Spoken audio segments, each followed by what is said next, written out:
2027ರ ಜನಗಣತಿ 2 ಹಂತಗಳಲ್ಲಿ ನಡೆಯಲಿದ್ದು, ವಿಶ್ವದ ಅತಿ ದೊಡ್ಡ ಜನಗಣತಿ ಇದಾಗಿದೆ. ಇದೇ ಮೊದಲ ಬಾರಿಗೆ ಜನಗಣತಿಯನ್ನು ಡಿಜಿಟಲ್ ರೂಪದಲ್ಲಿ ನಡೆಸಲಾಗುವುದು ಮತ್ತು ಇದೇ ಮೊದಲ ಬಾರಿಗೆ ಸ್ವಯಂ ಎಣಿಕೆ ಸೆಲ್ಫ್ ಎನ್ಯುಮರೇಷನ್ ಆಯ್ಕೆ ಲಭ್ಯವಿರುತ್ತದೆ.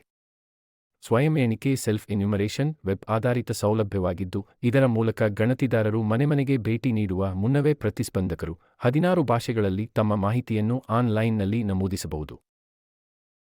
2027ರ ಜನಗಣತಿಯ ಸ್ನೇಹಪರ ಸಾಪೇಕ್ಷ ಮುಖಗಳಾಗಿ ಕಾರ್ಯನಿರ್ವಹಿಸಲು ಪ್ರಗತಿ ಮಹಿಳಾ ಎಣಿಕೆದಾರರು ಮತ್ತು ವಿಕಾಸ್ ಪುರುಷ ಎಣಿಕೆದಾರರು ಎಂಬ 2 ಪ್ರತಿಕೃತಿಗಳನ್ನು ಮ್ಯಾಸ್ಕಾಟ್ ಅನಾವರಣಗೊಂಡಿದೆ.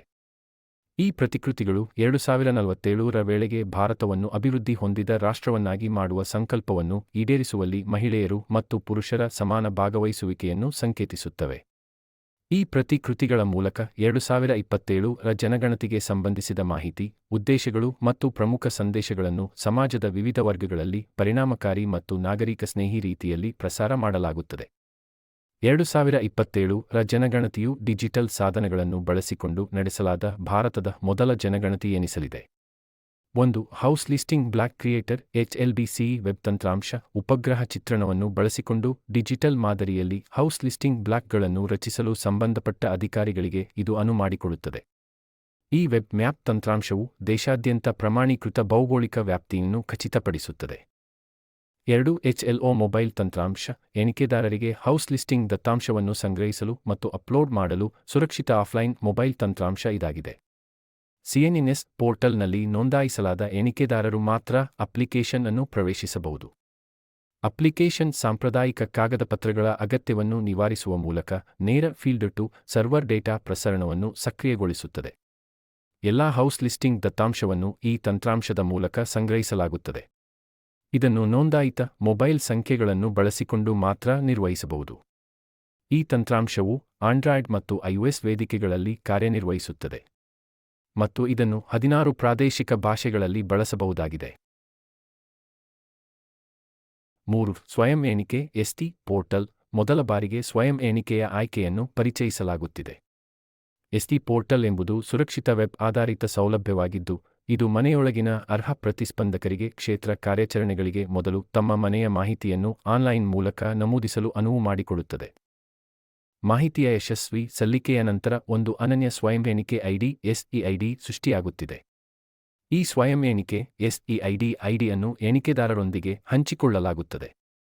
ಅದರ ಆಧಾರದ ಮೇಲೆ ಎಣಿಕೆದಾರರು ಮಾಹಿತಿಯನ್ನು ಪರಿಶೀಲಿಸಲು ಸಾಧ್ಯವಾಗುತ್ತದೆ. 4. ಜನಗಣತಿ ನಿರ್ವಹಣೆ ಮತ್ತು ಮೇಲ್ವಿಚಾರಣಾ ವ್ಯವಸ್ಥೆ CNNS ಪೋರ್ಟಲ್ ಆಡಳಿತಾತ್ಮಕ ಹಂತಗಳಲ್ಲಿ ಜನಗಣತಿಗೆ ಸಂಬಂಧಿಸಿದ ಎಲ್ಲಾ ಚಟುವಟಿಕೆಗಳನ್ನು ಯೋಜಿಸಲು, ನಿರ್ವಹಿಸಲು, ಕಾರ್ಯಗತಗೊಳಿಸಲು ಮತ್ತು ಮೇಲ್ವಿಚಾರಣೆ ಮಾಡಲು ವಿನ್ಯಾಸಗೊಳಿಸಲಾದ ಕೇಂದ್ರೀಕೃತ ವೆಬ್ ಆಧಾರಿತ ಡಿಜಿಟಲ್ ವೇದಿಕೆ ಇದಾಗಿದೆ. ತಾಲೂಕು, ಜಿಲ್ಲಾ ಮತ್ತು ರಾಜ್ಯಮಟ್ಟದ ಅಧಿಕಾರಿಗಳು ಸಮಗ್ರ ಡ್ಯಾಶ್ ಬೋರ್ಡ್ ಮೂಲಕ ಗಣತಿಯ ಪ್ರಗತಿ, ಕ್ಷೇತ್ರ ಕಾರ್ಯಕ್ಷಮತೆ ಮತ್ತು ಕಾರ್ಯಾಚರಣೆಯ ಸಿದ್ಧತೆಯನ್ನು ನೈಜ ಸಮಯದಲ್ಲಿ ನಿಗಾ ಮಾಡಬಹುದಾಗಿದೆ.